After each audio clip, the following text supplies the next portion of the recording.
Ladies and gentlemen, the world forgot, but we remember. And we gather here today to remind the world that why we are fighting and what we are fighting for. We are fighting for our existence and we are fighting for our home. And, you know, war is not a nice thing, and war can cause tragic moments for all parties. But if we have to choose between being marked by hypocrisy international community as heartless or homeless, we will keep fighting for our home, for our security, our safety, and to bring back our hostages home. We have a very interesting panel now. The panel will be about Israel and the world after October 7, and we have a very special guest. I would like to invite our speakers in this panel. So first of all, member of the Knesset, Ariel Kallner. Ariel Kallner is a member of the Israeli Knesset. He is the chairman of the Knesset delegation for the European Union and the chairman of the Knesset lobby to combat anti-Semitism and delegitimation. And the next speaker is Mr. Hananya Naftali. Hananya Naftali is expert for Israel affairs, for international affairs, and he is also a member in the communication team of Prime Minister Netanyahu. Hananya Naftali, you are welcome to join us. And our last speaker in this panel is Mr. Mohamad Kabyia, is Arab-Israeli influencer, expert for international affairs as well. And we will move directly to the questions. You have microphones.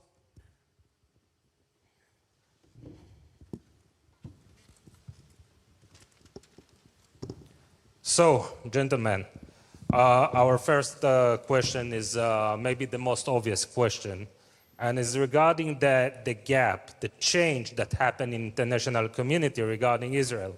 So we started this war, we started in October 7 with uncompromising support for Israel, but we see that today the anti-Israel attitude and policies are more and more dominant. How do you explain this change? Well, first of all, I have to say that it's amazing for me as an Israeli to be in Budapest, and I feel welcomed as an Israeli and as a Jew. And unfortunately, we live in times when this is not very popular. I have to say that tomorrow is D-Day. Tomorrow, the world is going to commemorate the Normandy landings, the fight against the Nazis. And that leads me to a question, because when the world was fighting the Nazis, nobody was saying, hold on, let's have a protest, let's think for a second. Just imagine what the world would have looked like if it made peace with the Nazis. The world knew that this is evil and this is good. So I'm asking, why in the case of Israel, there is always blame and they're always accusing us? You know, it took, I have to say, it took the European Union less than 24 hours to pass sanctions against Putin when the war broke out between Russia and Ukraine. And now with the war between Israel and Hamas, not only that it doesn't sanction Hamas, but last week the foreign minister of the EU, if I'm not wrong, he was promoting action against Israel. So we live in outrageous times, and I'm just here to say that as an Israeli, we need you guys. We need our friends today more than ever. I totally agree, but just to add, we must understand this subject in depth. We are now dealing, the Western world deals with two movements, two imperial movements that threatened it. One imperial movement is the radical Islam. Radical Islam is the Muslims' Brotherhood, is Iran. They want to convert the whole world to Islam. They want to conquer the West. They want to change the world. They want to homogenize the humanity. One nation, Ummah al-Islamiyah. This is how they see it. But another imperialist movement that threatened the Western world, the Western civilization, is the radical progressive movement, the woke movement. The woke movement also, in its way, seeks to homogenize the humanity.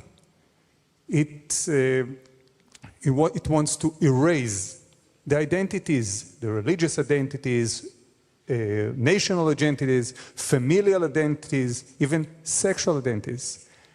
And these movements, two imperialist movements, cooperate together. The radical progressive, the woke movement ideology is a Marxist ideology. And this Marxist ideology sees the world through two categories. It divides the world into two categories. One category are the strong, the other are the weak, the suppressors, and those are depressed. And those who are weak are always right, and those who are strong are always the bad guys. On October 7, we were the weak. And the world, these radical progressives, they showed empathy. They didn't support us, they showed empathy. But when we started to fight back, in this moment, they changed and they went again to their original position. And their original position is against Israel. Why they're against Israel? Because Israel is a national, strong state. And from the beginning, they are anti-Israelis, anti-Israel. So this is about your question. About your question, for truth is not new for us, for the Israelis, this hypocrisy of the Western world.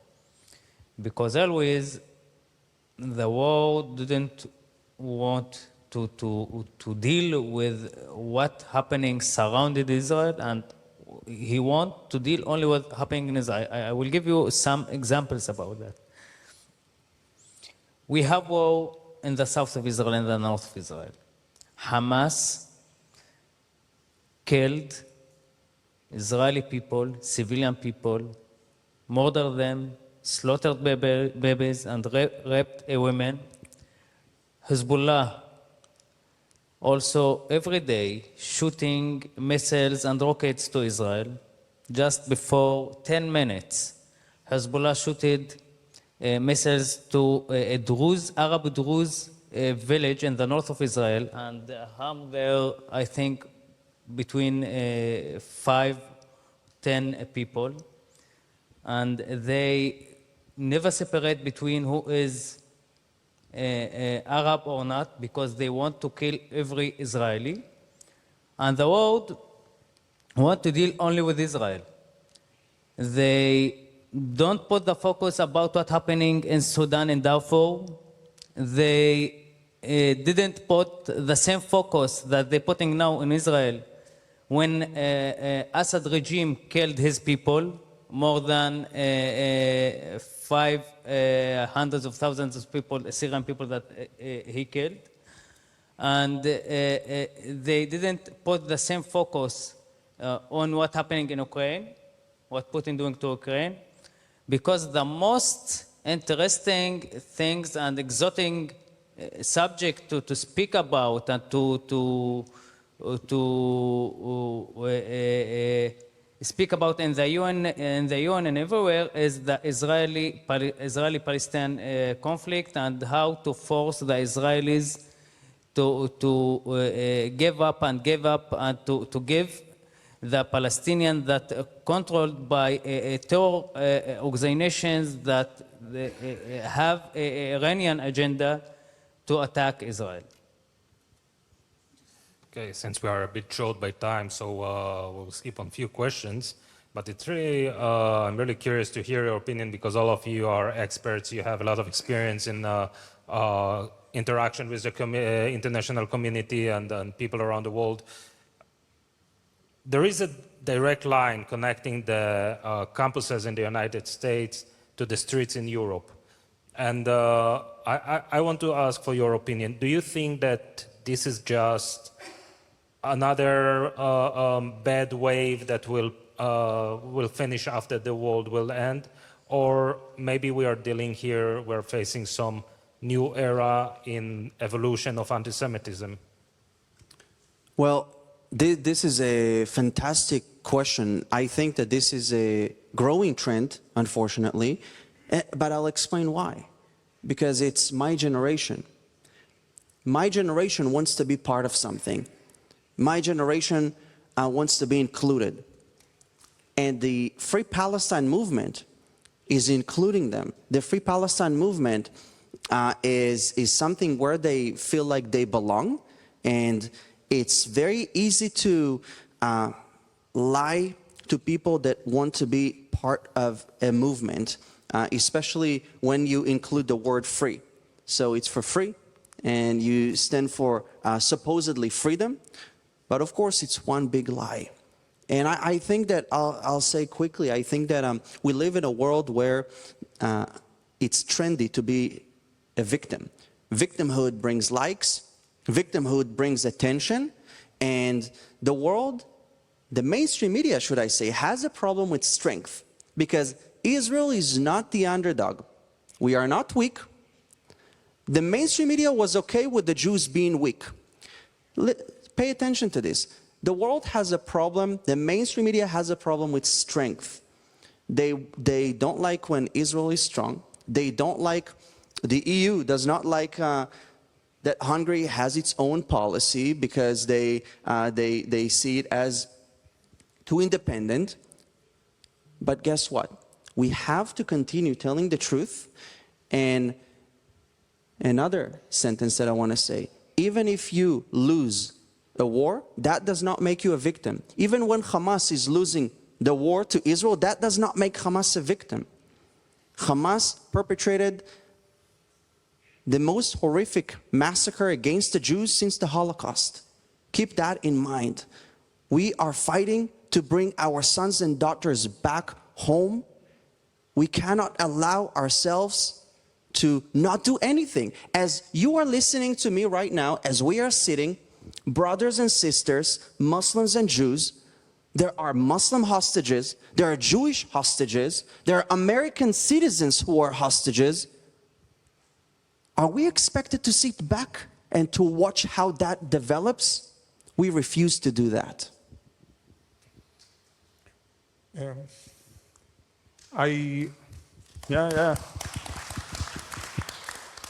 deserves it.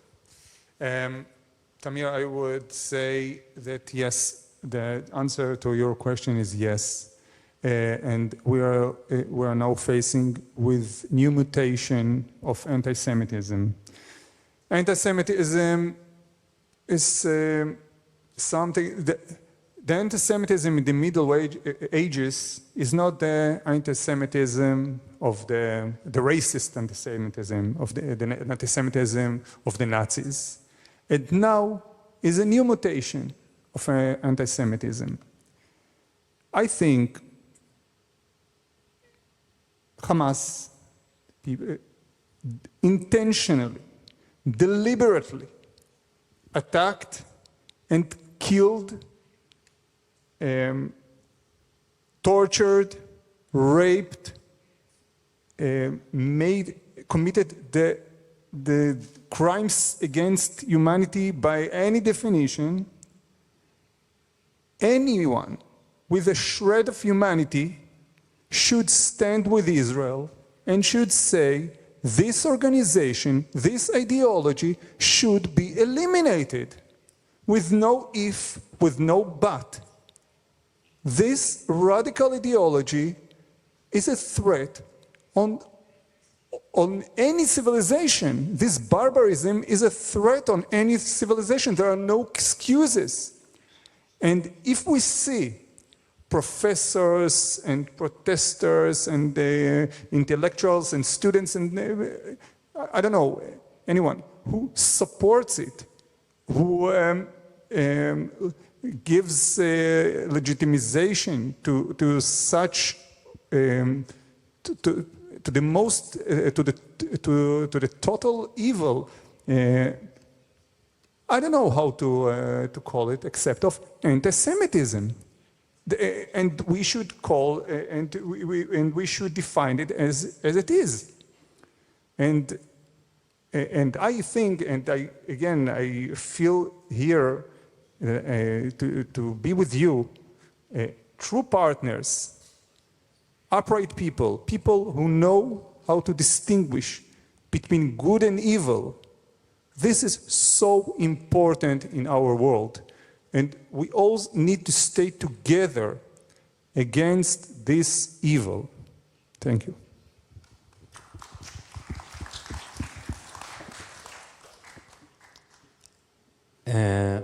I did many speak tours in the States, and I saw this students and this movement very closely, how they saying from the river to the sea, Palestine will be free.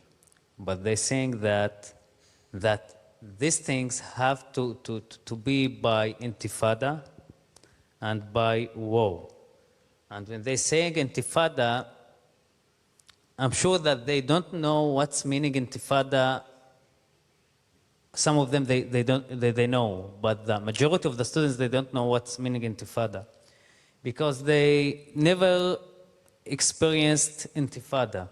Intifada meaning that blood in the Israeli streets.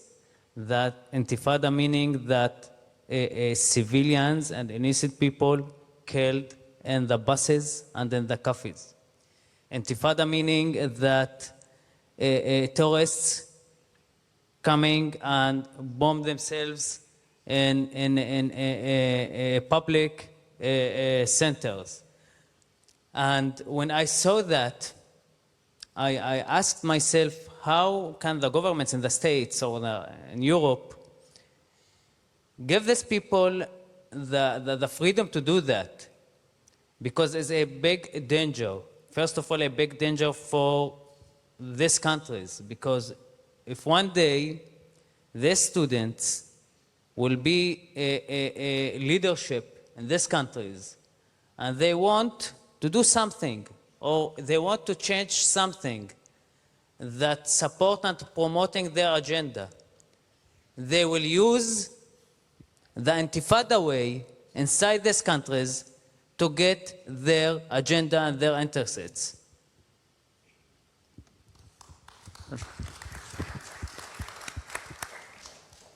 So, since all of you have a lot of experience, and I would like to take you for a moment to your advocator's suit. And I want to hear from you briefly. What do you think should be done or should be done different in order to deal with this challenge? So, one of the reasons why I love Hungary so much and why I keep coming back to Budapest is not just because this place is so beautiful. The food, of course. Goulash is amazing. I still have to get that for dinner, but I have to say I love Hungary because your country has not been corrupted by fake liberalism, the kind that says, think like me or be quiet. Hungary has become a global center for true conservatism, intellectual conservatism, and I witnessed that as I read magazines that come from Hungary. We have a problem in this war with misinformation, and we have a problem that it's so easy to lie. In one of my first meetings with Prime Minister Netanyahu, I wanted to ask him one question, and it was, how can we best defend Israel? His answer was very simple. He said, just tell the truth. We don't have to lie. We don't have to make things up, Hollywood. Just tell the truth. And this is something that we need your help. I think that we do see a change in this conflict, in this war, compared to other wars, that more and more people around the world outside of Israel understand what Israel is going through and take part in telling the story of Israel. Because just like our friend here, member of Knesset Kallner, said that we have to tell the truth about our country, and it's something that it does not only threaten our country, it's a threat to Hungary, it's a threat to every normal civilization. There's this saying that says they first come after the Saturday people and then after the Sunday people. My point is that in this war on the truth, please join. And you don't have to know everything, but consider us a friend in Israel. Next time that you hear something, put a face next to it and know that there are people behind this. War is not good. Just today, before going on stage, there is a very serious incident in the Galilee with multiple people wounded. Pray for us. Stand for the truth, because that means standing for Hungary.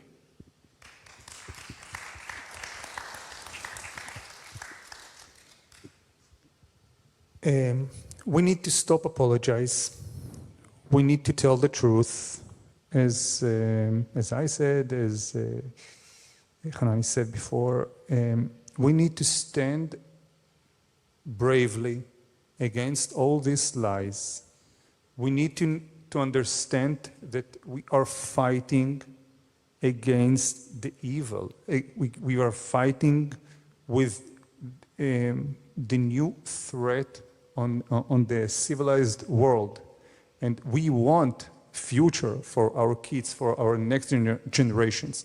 We want, all of us, we want to preserve our values, our heritage. We don't want to lose it, and we don't want to lose our identities. We need to fight for them, and we need to stand by the truth and to say the truth and to know that we are the right here. And I also ask you, stand with us. We will stand together, and we will win together, because the good will win the bad and the evil. I'm sure. It will take time, there will be victims, but we will never surrender, and we will win. Amen. I want to give you answer from the Quran, my holy book and the holy book of all Muslims in the world. In the Quran, in Surah Al-Ma'idah, part 2021, written that the God commanded the Prophet Moses to take his people from Egypt to the Holy Land that the God gave the Jewish people. That's a fact. And we have many facts on the ground, that the truth is with us, the justice is with us.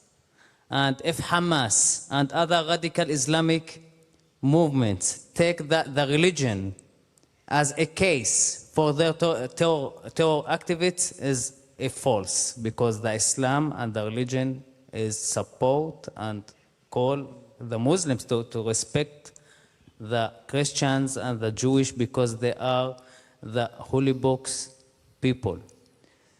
And this is the biggest hypocrisy that this terror organization that doing. They're wearing the Islam case to justify their terror activity. But if we check the Islam, and if we check the Quran, It's written there very clearly.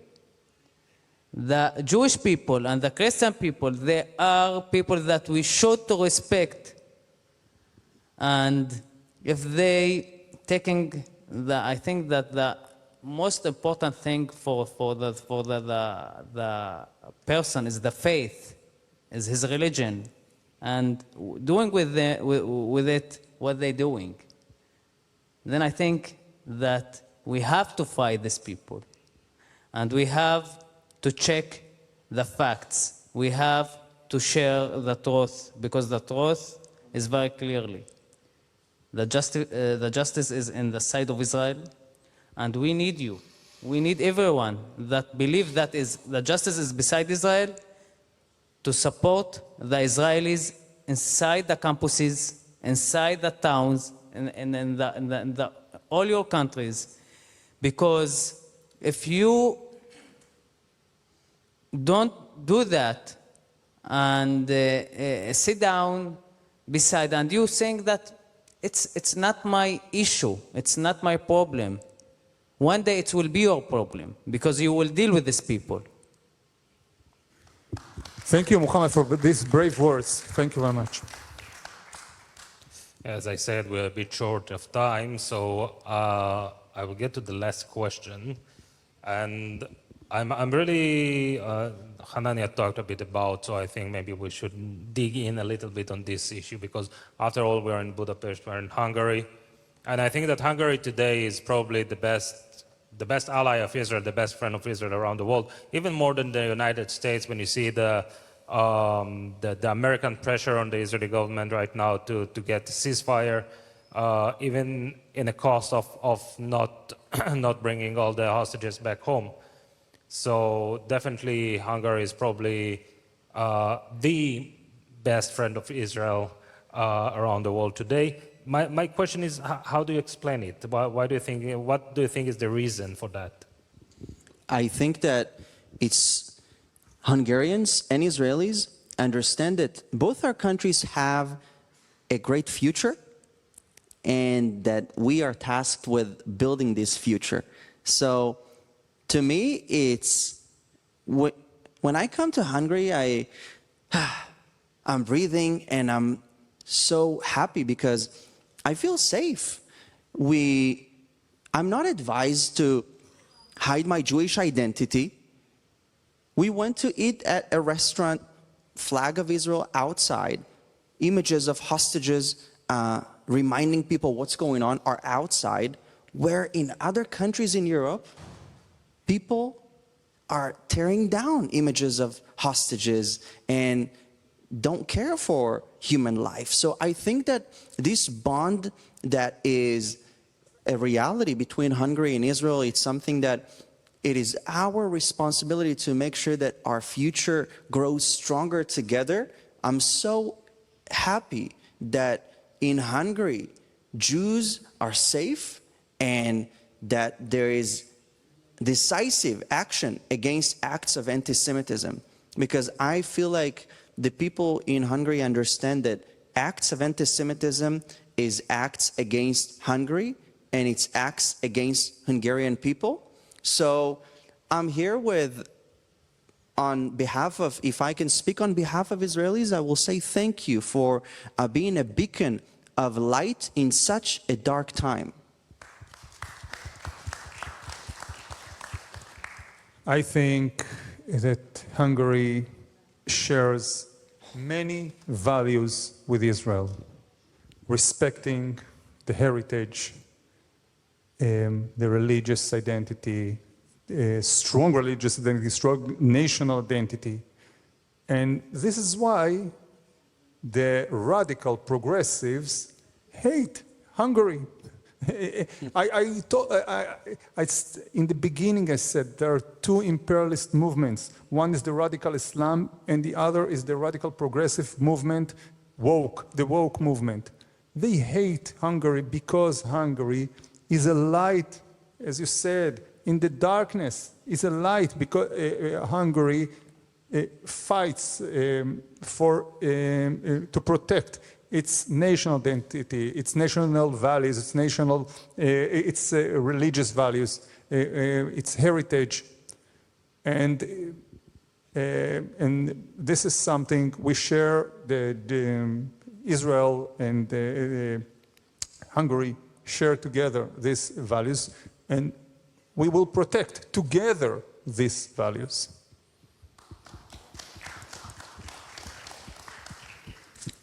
Generally, when happening events like that in the Western countries, you must find outside a protesting against Israel and pro-Palestine. But when we came to here, you told me and my friend Hananya, look, someone came and they wanted to do something, and the police and the security here arrested them. And you told me it's Hungary. And then I understood that is a country that really respect the reality, and this country want to show the reality and want to show the truth and want to be beside the truth and the best way and the best solution for everyone. Because when you support only one side, you will destroy the narrative of the other side, and without you hear it, without you know what people want to say. But if you come and give the opportunity to the both sides to say what they want to say and to explain themselves, I think that the majority of the people, they will go with the truth. And this is what happening here, because when the Hungarian let this event happening without any problems and without to give anti-Israel people to destroy these events, I think that is a big support to Israel, big support to the truth, and to big support to people that to the people that they want a peace and safety for them, for themselves and for their country. Thank you. I think that this panel in some way summarized the whole event. And as we could see in the film, you have here an Arab Muslim, an Israeli-Arab Muslim. You have here a religious Jew, and you have a secular Jew. And we're all sitting here at the same panel. And I think that it's pretty much summarized the film that we saw.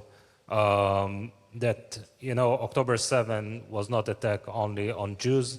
It was not only attack on Israel.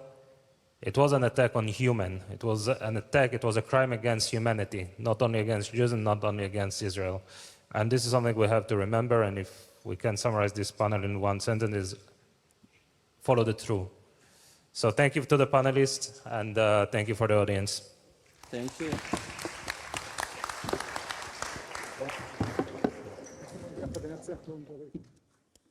Kedves vendégeink, hosszúra nyúlt ez a mai alkalom. Köszönjük, hogy ilyen sokan itt maradtak, köszönjük, hogy eljöttek, részt vettek ezek az eseményen, és azt kérjük önöktől, vigyék az itt elhangzottak hírét, adják tovább közösségeikbe, jelenítsék meg a közösségi felületeiken, és mondják el önök is az igazságot. Köszönöm szépen, jó éjszakát kívánok!